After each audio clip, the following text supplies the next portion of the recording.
आकाश में भी लीन होते हैं।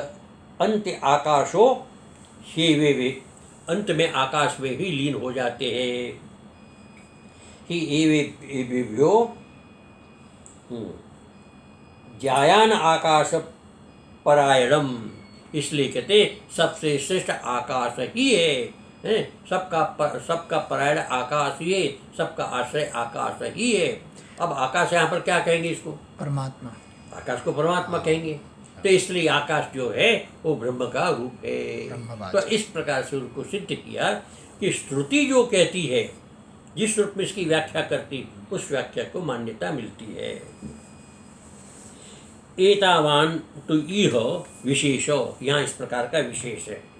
विरुद्ध अनन्यासिद्धेन लिंगेन श्रुतिर्बाधे यत्र योग संभवति तत्र तत्रैव गृह्यते मुख्यत्वात्। तो जहाँ पर स्वाभाविक रूप से सिद्ध होता है श्रुति बोध से, श्रुति के द्वारा, और श्रुति बाधे और श्रुति का यदि बाध होता है तो तत्र योग संभवती, वहाँ पर यौगिक शब्द की संभावना होती है श्रुति के बाध होने पर। लेकिन श्रुति यदि सीधा सीधा से करती है तो इसमें फिर बात नहीं होता है। तत्र तत्र एव गृह्यते मुख्यत्वात्, मुख्य रूप से इसको ग्रहण करते हैं। यथा आज्ये स्तोते पृष्ठे स्तोते इत्यादि, वैसे क्या आज्ये यथा आज्ये स्तोते, आज्य से स्तुति करते हैं, पृष्ठे स्तोते, पृष्ठ से स्तुति करते हैं, पृष्ठे मैंने पीछे स्तुति करते हैं।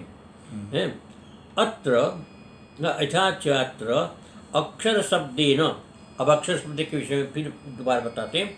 यथा च अत्र एव अक्षर शब्दे यत्र योगोपि न संभवति, जहाँ योग संभव नहीं है योगिक, यत्र योगोपि न संभवति तत्र गौणी वृत्ति यथा आकाश प्राणादि शब्देषु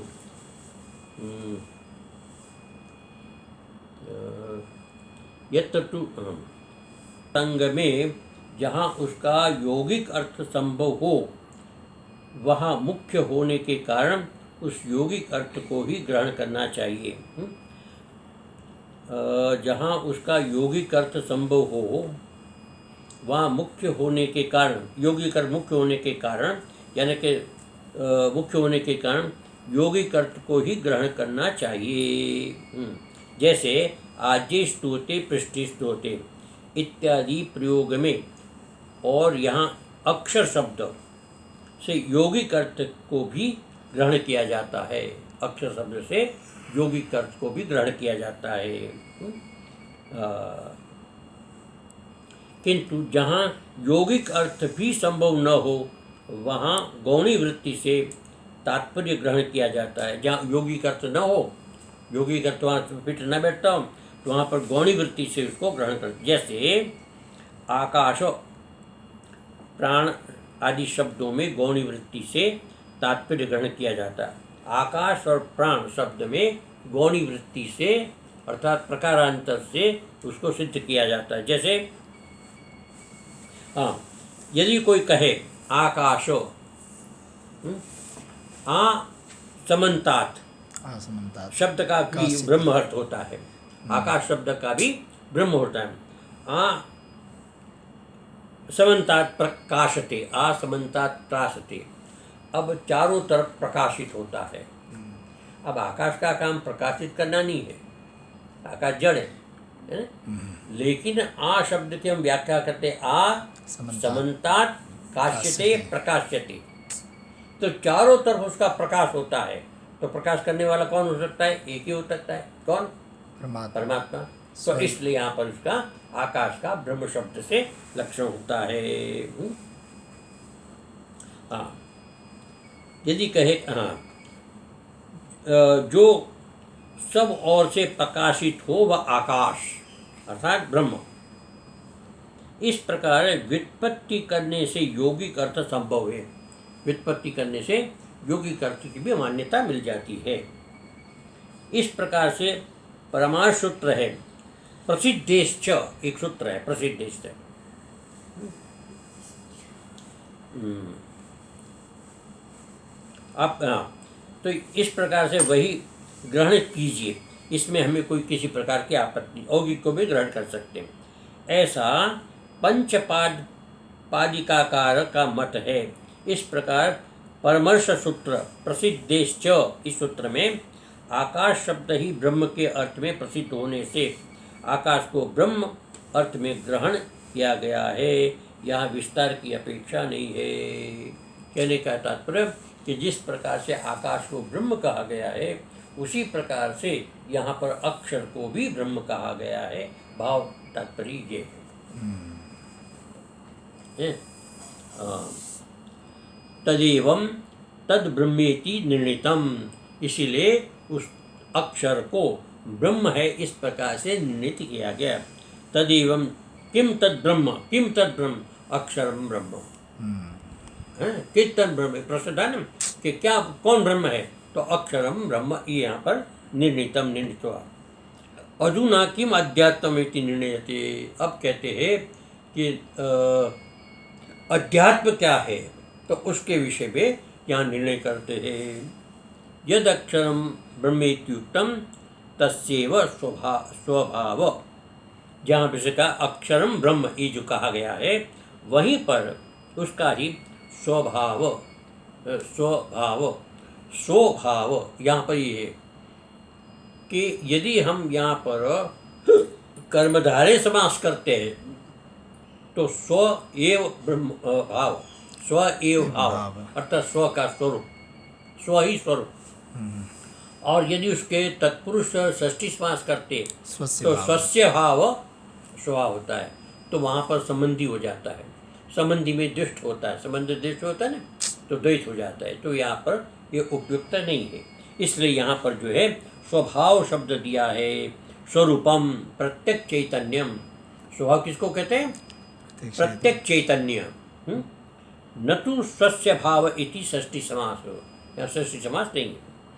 लक्षण प्रसंगात, ये से लक्षण के प्रसंग से षष्ठी तत्पुरुष बाधेन कर्मधारे परिग्रहस्य श्रुति पदार्थान्वयेन निषाद स्थापत्य अधिकरण प्रसिद्धत्वात्। अब यहाँ पर एक और समझो के ये आता है निषाद अधिकरण। तो निषाद अधिकरण भी क्या बताते हैं? निषाद स्थपति अधिकरण मीमांसा दर्शन में 6ठे अध्याय के प्रथम पाद का 13वां अधिकरण है। इस अधिकरण में स्थपति निषाद स्यात् शब्द सामर्थ्यात्, ये सूत्र है। और दूसरा समय लिंग दर्शनाच्च, ये मीमांसा के 2 सूत्र हैं। ये 2 सूत्र है। यहाँ निषाद स्थपति इष्टि के विधान पर विचार किया गया है।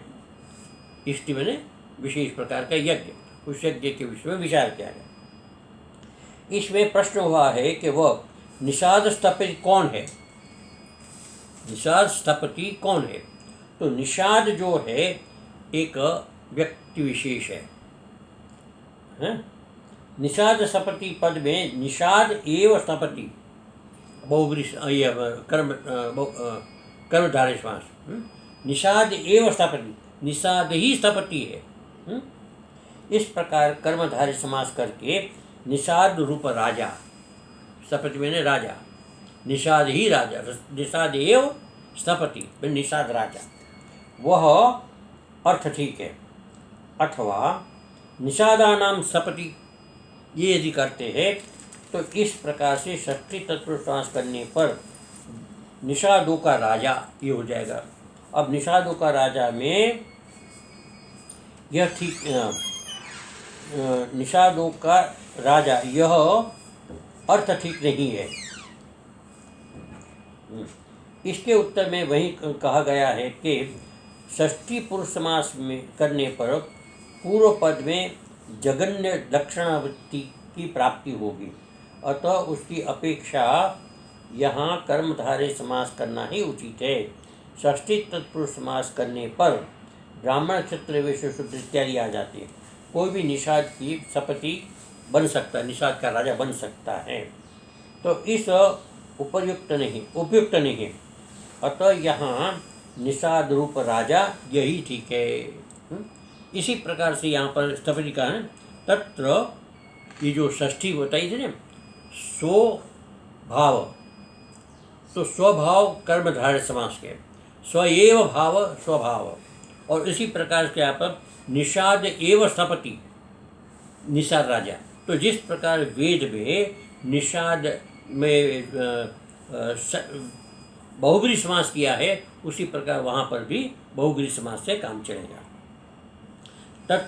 तस्मात् न ब्राह्मण संबंधी किंतु ब्रह्म स्वरूपमेव, इसलिए कि ब्राह्मण संबंधी नहीं होगा, ब्रह्म स्वरूप होगा, स्वभाव। और स्वभाव जो है ना, केवल स्वभाव, तो यहाँ पर केवल स्वभाव जो है वो ब्रह्म स्वरूप है। आत्मानं देहम अधिकृत्य भोक्तृतया वर्तमान